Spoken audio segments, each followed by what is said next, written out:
नमस्कार दोस्तों, हमारी आज की कहानी मेरे माता पिता को नौकरों की तरह देखा गया का दूसरा भाग है। कहानी पसंद आए तो चैनल को सब्सक्राइब जरूर करना। शकुंतला जी ने फैसला कर लिया कि वो अपनी बेटी की शादी अमीर घर में नहीं करेगी। दूसरे दिन सवेरे ही उस अमीर लड़के आदित्य की माँ कौशल्या देवी शगुन लेकर शकुंतला जी के घर आ गई और बोली, हमें पता था आपको रिश्ता मंजूर होगा, इसलिए शुभ काम में देरी कैसी। मुझसे तो रहा नहीं गया, इसलिए सोनाक्षी को अपना बनाने के लिए शगुन ले आई। शकुंतला जी ने कठोरता से जवाब दिया, पर आपको कहा किसने था कि हमें यह रिश्ता मंजूर है? हमें आपके घर में अपनी बेटी का रिश्ता नहीं करना है। कौशल्या देवी की खुशी पल भर में चेहरे से गायब हो गई और उसने शकुंतला जी से पूछा, लेकिन आपको यह रिश्ता मंजूर क्यों नहीं है? मेरे बेटे में क्या कमी है? उसने तो सोनाक्षी को भी प्रपोज करने से पहले हमें अपने प्यार के बारे में बताना ज़रूरी समझा, क्योंकि वो नहीं चाहता कि मम्मी पापा की इजाज़त के बगैर वो किसी लड़की से रिश्ता बनाए। वो आज्ञाकारी और संस्कारी लड़का है, फिर आपको रिश्ते से ऐतराज़ क्यों है? शकुंतला जी ने जवाब दिया, हम अपनी बेटी को बड़े घर की बहू बनाकर हमेशा गरीबी का ताना नहीं सुनना चाहते। मुझे भी हमेशा गरीबी के ताने सुनने पड़े थे। आप आज तो रिश्ता कर रही है, कल को पता नहीं मेरी बेटी को क्या क्या सुनाओगी। कौशल्या जी ने एक गहरी सांस ली और शांति से कहा, देखो शकुंतला जी, सबकी सोच एक जैसी नहीं होती है।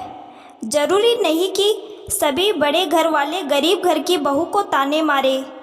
मेरे ससुर रमाकांत जी बहुत बड़े घर से थे, पैसों की कोई कमी नहीं थी, घर में सारी सुख सुविधाएं थी।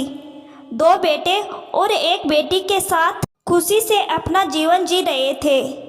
बेटी का रिश्ता उन्होंने अच्छे घर में कर दिया, साथ ही अपने बड़े बेटे के लिए अपने बिजनेस पार्टनर की इकलौती बेटी संजना को पसंद किया। शादी के बाद 6 महीनों में ही संजना ने कह दिया था कि वो यहाँ नहीं रहना चाहती।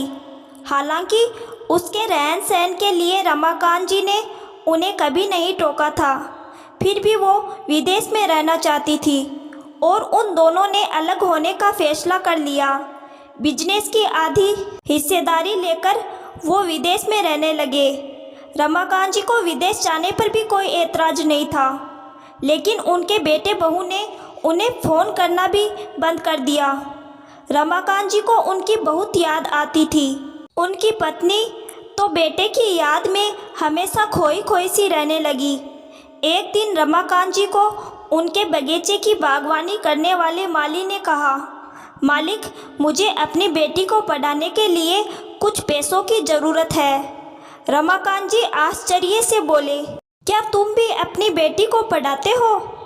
माली ने कहा, हाँ मालिक, मैं नहीं चाहता कि वो मेरी तरह ऐसे ही जिंदगी भर कठिनाइयों का सामना करे, इसलिए उसे पढ़ा लिखा कर आगे बढ़ते हुए देखना चाहता हूँ। रमाकांत जी ने बिना सोचे समझे उसे पैसे दे दिए। कुछ दिनों के बाद माली अपनी बेटी के साथ उन्हें पैसे लौटाने वापस आया और बोला, मालिक, आपकी दया से मेरी बेटी ने अच्छे नंबरों से पूरी पढ़ाई कर ली है, इसलिए आपका आशीर्वाद लेने के लिए इसे साथ लाया हूँ, और ये लीजिए आपके पैसे। रमाकांत जी ने लड़की की ओर देखकर कहा, रामू, क्या तुम मेरे समधी बनोगे? यह सुनकर माली डरते हुए बोला, कैसी बातें कर रहे हैं मालिक, मैं आपकी बराबरी कैसे कर सकता हूँ? रमाकांत जी ने कहा, देखो रामू, बराबरी का सोचकर मैंने अपने एक बेटे को तो खो दिया है, दूसरे को नहीं खोना चाहता। मुझे अपनी बराबरी वाले घर की बहू नहीं, संस्कारी और पढ़ी लिखी बहू चाहिए, जो इस घर को जोड़ सके। और उन्होंने अपने छोटे बेटे से उस माली की बेटी की शादी करवा दी। वो माली की बेटी और कोई नहीं, मैं ही हूँ। उन्होंने मुझे कभी गरीबी का ताना नहीं मारा, मुझे हमेशा आगे बढ़ने के लिए प्रोत्साहित करते रहे। मेरी सास भी मुझे बेटी की तरह रखती थी, इसलिए आज शहर के नंबर 1 बिजनेसमैन हैं हम। पर इस बात का हमें कोई घमंड नहीं है। कौशल्या जी की बात सुनकर शकुंतला जी आश्चर्य से उन्हें देखने लगी। कौशल्या जी हाथ जोड़कर बोली, शकुंतला जी, कृपया करके आप सोनाक्षी और आदित्य के रिश्ते को स्वीकार कर लीजिए। हम दोनों आपसे वादा करते हैं कि सोनाक्षी को छोटे परिवार से होने का एहसास कभी नहीं होने देंगे, ना ही उसको अपने सपने पूरा करने से रोकेंगे। घर में लक्ष्मी संस्कारों और संतोष से आती है, ना कि ताने मारने से। शकुंतला जी कौशल्या जी के हाथ थामकर बोली, मुझे माफ़ कर दीजिए, मैंने सभी के बारे में एक जैसा ही सोच लिया। मेरी बेटी धन्य है जिसे आप जैसी सासू माँ मिलेगी। मैं आपके शगुन के थाल को स्वीकार करती हूँ और इस रिश्ते के लिए रजामंदी देती हूँ। अब आप आदित्य और सोनाक्षी की शादी की तैयारियाँ कीजिए। सोनाक्षी भी ऐसा परिवार पाकर अपने आप को भाग्यशाली समझ रही थी, जहाँ पैसों को नहीं, संस्कार और इंसानियत को अहमियत दी जाती है।